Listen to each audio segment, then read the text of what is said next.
Duha ka naglahing insidente sa Lapu-Lapu City, mitala usa ka dancer sa club ang gipusil patay sa wa mailhing suspitsado. Samtang usa ka high value target usab sa illegal nga drugas na pusilan patay atol sa bypass operation.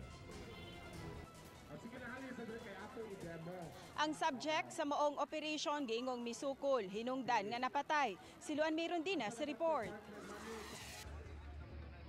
Patay ang 29 anyos nga si Angelo Liano, dancer sa usa ka club sa Barangay Paho. Base sa investigasyon sa Station 3 sa Lapu-Lapu City Police, pasado alas 9 sa miaging gabi, dihang naabot sa club si Liano ug mi punch in. Mibalik siya sa iyang sakyanan kay may gikuha sa may driver side.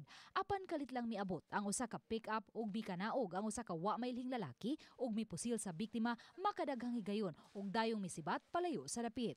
Kalambigitan sa trabaho ang usa sa mga gitan-aw nga motibo sa krimen. Possible man nga basin parte siyang trabaho kay basin na ani na kuan sa kay hinungdan basin na ini nasilo o bana ba or unsa pero di pa taga kuan determine pa man sa tong investigador.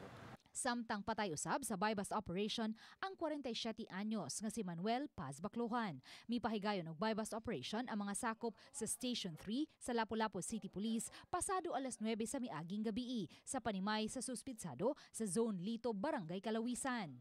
Apan gikatahong misukol ang suspitsado sa mga operatiba, hinungdan nga napusilan patay siya. Nakuha siyang posisyon ang mga pinakyete sa gituoang shabu nga mobalor sa kapin 100,000 pesos.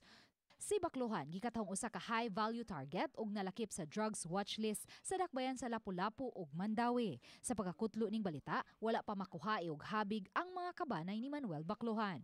Uban ni Rinante Quiñones, Luan Merondina, Balitang Besdak.